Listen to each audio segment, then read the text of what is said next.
Hello, എല്ലാവർക്കും ദിവ്യാസ് പാരഡൈസിലേക്ക് സ്വാഗതം. രാവിലത്തെ ബ്രേക്ക്ഫാസ്റ്റിൻ്റെ തിരക്കിലാണ് കേട്ടോ.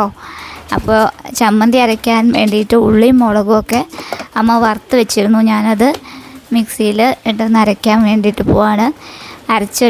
ഇങ്ങനെ അരച്ചെടുത്ത് കൊണ്ടുവന്നപ്പോൾ ഉള്ളിച്ചമ്മന്തി റെഡി ആയിട്ടുണ്ട്. ഇനി നമ്മൾ ദോശയാണ് കേട്ടോ. രാവിലെ ദോശയും ഉള്ളിച്ചമ്മന്തിയാണ് ബ്രേക്ക്ഫാസ്റ്റ്. അപ്പോൾ ദോശ ഉണ്ടാക്കാൻ എനിക്ക് ഭയങ്കര ഇഷ്ടമാണ്. അതുകൊണ്ട് ഞാനും പറയാം അമ്മോട് ദോശ ഞാൻ ഉണ്ടാക്കാമെന്ന്. ആ തക്കം നോക്കി അമ്മ കുളിക്കാൻ പോവും. അപ്പോൾ അച്ഛന് കഴിക്കാറാകുമ്പോഴത്തേക്കും ഞാൻ ദോശയൊക്കെ റെഡിയാക്കുകയാണ്. അങ്ങനെ നമ്മുടെ ദോശയും ഉള്ളിച്ചമ്മന്തിയും ആണ് രാവിലത്തെ ബ്രേക്ക്ഫാസ്റ്റ്. എന്നാലും പണ്ടൊന്നും ഉണ്ടാക്കുന്ന ദോശയുടെ ടേസ്റ്റൊന്നും ഇപ്പോൾ ഉണ്ടാക്കുന്ന ദോശയ്ക്ക് എനിക്ക് തോന്നാറില്ല കേട്ടോ. പണ്ട് ദോശ ഉണ്ടാക്കുമ്പോഴേ ഒരു മണം, നല്ലൊരു മണം വരും ഓരോ വീടുകളിൽ നിന്നും രാവിലെ. പക്ഷേ ഇപ്പോൾ എനിക്ക് ആ മണമൊന്നും ഇവിടെ ഉണ്ടാക്കുമ്പോൾ കിട്ടാറില്ല. അരിയുടെയൊക്കെ വ്യത്യാസങ്ങൾ കൊണ്ടായിരിക്കാം എല്ലാറ്റിനും ഒരു എന്താ പറയുക, ഒരു ടേസ്റ്റൊന്നും അങ്ങനെ നമുക്ക് തോന്നുന്നില്ല. ദോശയെ മാത്രം കണ്ടാൽ പോലെ ദിവ്യക്കുട്ടിയും കാണണം എന്നാഗ്രഹിക്കുന്നവർക്ക് വേണ്ടി ഇതാ ദിവ്യക്കുട്ടി. അപ്പം അങ്ങനെ ദിവ്യക്കുട്ടീനെയും കാണിച്ചിരിക്കുന്നു. ഓക്കെ, നമുക്ക് ജാനു അടുത്ത് രാവിലെ മുറ്റടിക്കാനും സഹായിക്കാനും ഒക്കെ വരാറുണ്ട്. അപ്പോൾ ജാനു അടുത്തേക്ക് 2 ദോശ ഉണ്ടാക്കി വയ്ക്കണം. ജാനു അടുത്തേക്ക് ചമ്മന്തിയേക്കാളിലൊക്കെ ഇഷ്ടം ചട്നിപ്പൊടിയാണ് കേട്ടോ.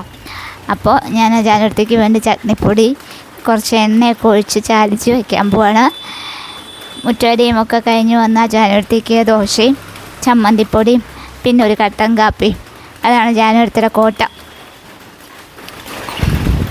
അപ്പോൾ അത് റെഡിയാക്കി വയ്ക്കാൻ കേട്ടോ.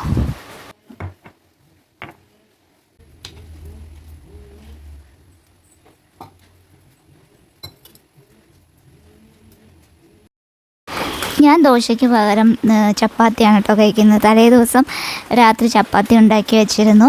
അപ്പോൾ അത് ബാക്കി ഉണ്ടായിരുന്നു. അപ്പോൾ അത് ഞാൻ ചൂടാക്കിയിട്ട് കുറച്ച് തേങ്ങയും പഞ്ചസാരയൊക്കെ ഉള്ളിൽ വെച്ചൊന്ന് റോൾ ചെയ്ത് ചപ്പാത്തി റോളാക്കി കഴിക്കുക കേട്ടോ. എനിക്ക് ഭയങ്കര ഇഷ്ടമാണ് കഴിക്കാൻ. അപ്പോൾ അച്ഛനമ്മയൊക്കെ ദോശ കഴിച്ചു, ഞാനിങ്ങനെ ചപ്പാത്തി റോൾ ചെയ്ത് അങ്ങനെ കഴിക്കാൻ പോകാം. എനിക്കിത് ഭയങ്കര ഇഷ്ടമാണ്. അപ്പോൾ അങ്ങനെ രാവിലത്തെ ബ്രേക്ക്ഫാസ്റ്റിൻ്റെ തിരക്കൊക്കെ കഴിഞ്ഞു. ഞങ്ങളെല്ലാവരും കഴിക്കുക. അച്ഛൻ്റെ കഴിക്കൽ കഴിഞ്ഞു, അമ്മയുടെ കഴിക്കുന്നു, ഞാനും കഴിക്കുന്നു. ജാനു എടുത്തി പണിയൊക്കെ കഴിഞ്ഞ് കഴിക്കൽ കഴിഞ്ഞ് പോയി. അപ്പോൾ അങ്ങനെയൊക്കെയാണ് ഇന്ന് രാവിലത്തെ വിശേഷങ്ങൾ.